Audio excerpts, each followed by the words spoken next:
Well, hello everyone, welcome back to another video of the F1 2021 Driver Career Mode with McLaren, episode number 50 today for the Emilia-Romagna Grand Prix of Season 4, round number 2. If you missed the previous episode uploaded last week at Bahrain, we're going to go and check that out, and of course subscribe if you are new to the channel. See plenty more episodes of the F1 2021 Driver Career Mode. Coming into this episode then, it's time to apply some R&D upgrades to it, to the car. First of all, weight reduction. I think we're going to look to get 2 of these on in time for, also for Imola as well. That's going to shoot us up the thing. As I said, chassis is a priority for us as well. So 2 weight reduction upgrades going on in time for Imola as well. And looking at a weight redistribution upgrade, but I just eventually decided against this.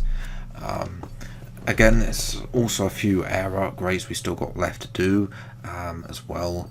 But we haven't got any brakes upgrades on. That's the only thing. So I think we're going to go for a brakes upgrade. I'm probably going to do these in order because as we would have done also, because we didn't save any of the brakes for this season. So that might be why the car doesn't feel that great sometimes through the corners. We're trying to be able to apply better braking as well. So hopefully those will come on in due course. The 2 weight reduction upgrades came through for this episode for Imola. The other the brake upgrade will come in for Portugal. But looking at the R&D then, we've made a little bit of ground up on Red Bull, I'm not going to lie. Trying to escape Ferrari, Alpine and Williams not really bringing any upgrades, and then none of the bottom teams have brought any upgrades here either.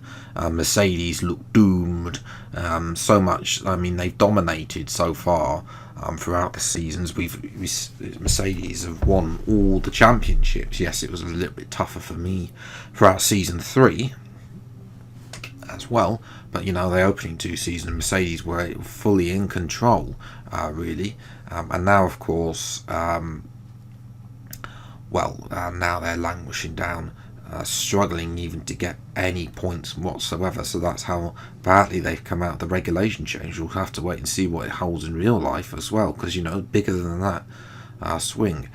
Coming back to R&D, between practice and qualifying, we've got a minor weight redistribution upgrade that I'm going to apply to the car just so we can get it on before Portugal. There is a major one on the weight redistribution, that also needs to be done. So but that's going to cost a little bit of points. So I'd rather see if we can get some resource points off on that. And try and then upgrade this car as quickly as possible. Moving to qualifying then, first lap was actually quite good, P7, although we are in a Williams sandwich, so we can be doing a lot better. We really want to be ahead of the Alpines, aiming for 6th place, as well. So yes, coming through that corner is always terrible for me because as I said, the assists don't really work that well. Through this corner, hairpin, making a good amount of time there, another 10th up through into the middle sector. Then this is where I lose a lot of time to the AI actually off that curb. This corner is also horrific. This one as well. Be careful not to get there. A little bit twitchy on the end there, losing time. We're only 3/10 off Ocon, but that's too much really there. Little chicane going through as well. It can be a little bit annoying as well, depending on the tyre car. 2.5 tenths up still, coming through into the final sector. Can we improve? Final corner, no, losing time. We're gaining a little bit of time on the exit. Up to the line, it's only good enough for 9th place. So a little bit mistake there, here and there. Probably cost us 7th. Which is a shame, but nevertheless, we're in the top 10, unlike last time. So we're getting there. We're not, obviously, historically speaking, not that great at qualifying anyway. So we'll see what we can do for the race, though, after some questions from Claire. Good day today. Let's have your take on it. Who would you say is your biggest rival at the moment? No comment. Your teammate had a strong performance out on track today. Any thoughts? You know, it's nice to have Lando as a good teammate. I'm hoping we'll work together to win the Constructors' Championship. Well, thanks anyway. Hello there and welcome back to Imola, home circuit of the Scuderia Ferrari. We expect to see a lot of local supporters in red today. They've all turned out for what we have every expectation of being a sensational event here at the Emilia-Romagna Grand Prix. 3.1 miles of track here at Imola featuring 19 turns, 9 to the right and 10 to the left. Remember that Imola differs from most other Formula One circuits as it's driven anti-clockwise. Let's hope no one forgets that today. The exit from turn 18 will probably be the setup for many of today's overtakes, leading as it does into the longest straight of the circuit and its only DRS zone. Anthony Davidson joins me again for the race today. Let me ask you about Aston Martin. We have a number of changes to the aerodynamic regulations this year and the signs haven't looked good for them so far in terms of getting to grips with those changes. It doesn't look promising for them so far. And if the new regs have hit them as hard as we think, well, I suspect they may need a few late nights at the factory to get back on track. It's time to see how our drivers are stacking up after yesterday's exciting qualifying session. Young superstar Max Verstappen starts from pole position.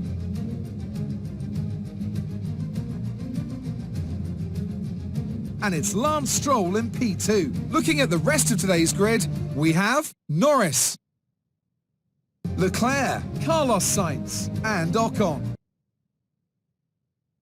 Russell, a McLaren, Gasly and Antonio Giovinazzi, Vettel, Perez, Yuki Tsunoda and Hamilton, Lundgaard, Fernando Alonso. They'll be starting further back after an earlier grid penalty. Nicholas Latifi and Guan Yu Zhou, Mick Schumacher and Nikita Mazepin. And with preparations almost complete, let's head down to the track.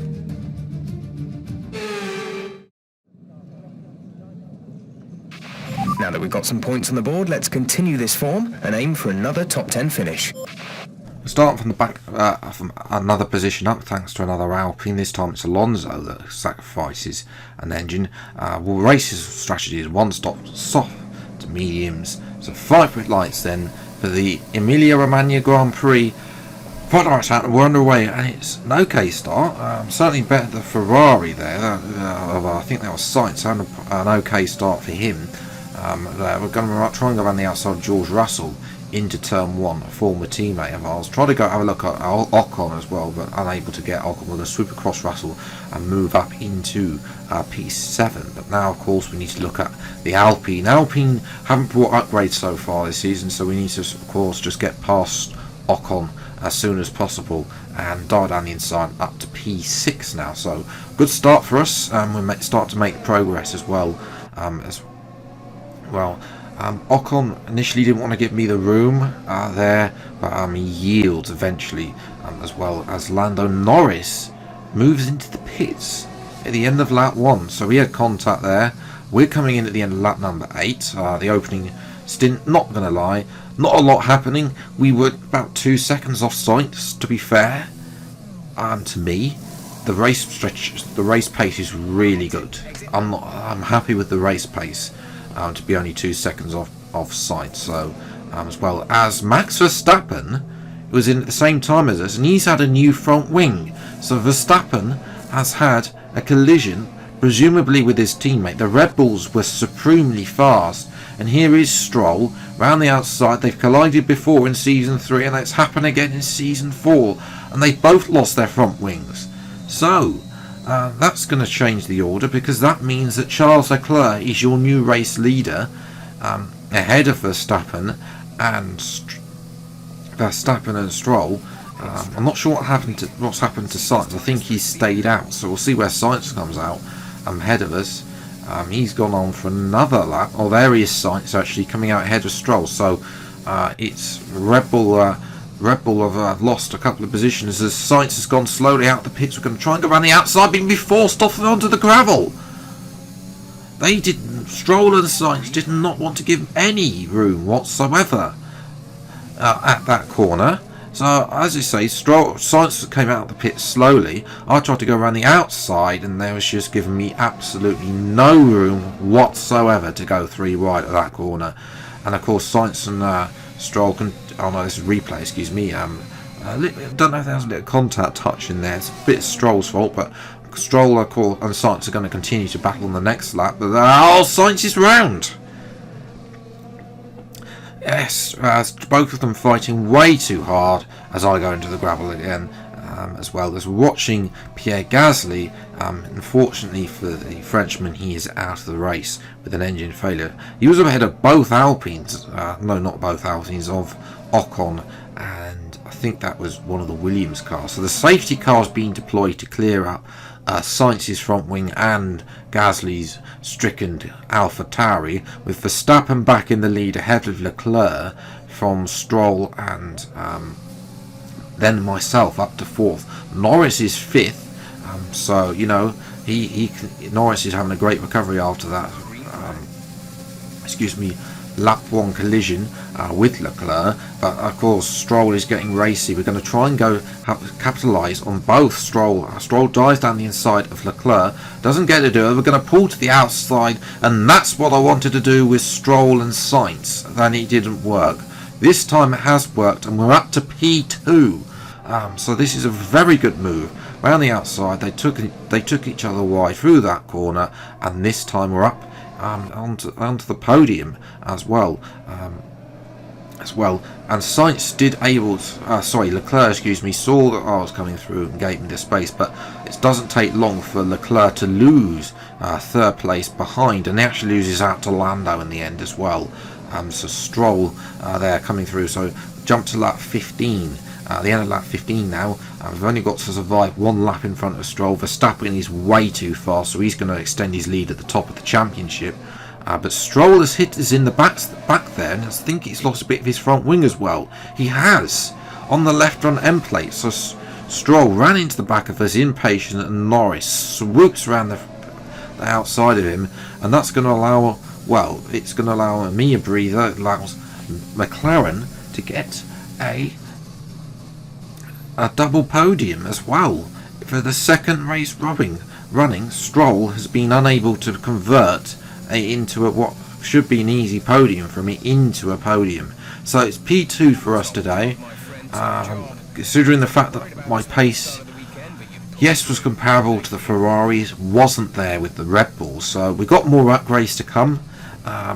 Hopefully later in the season at tracks that are better for me, we should be able to make the ground that we need to do. So when we look at that, Verstappen's fastest lap, mine was a 14.6, Red Bulls in the 13.5s as well. Ferrari a little bit faster. Sainz in the end, I think, set that fastest lap on soft tyres, so don't really count.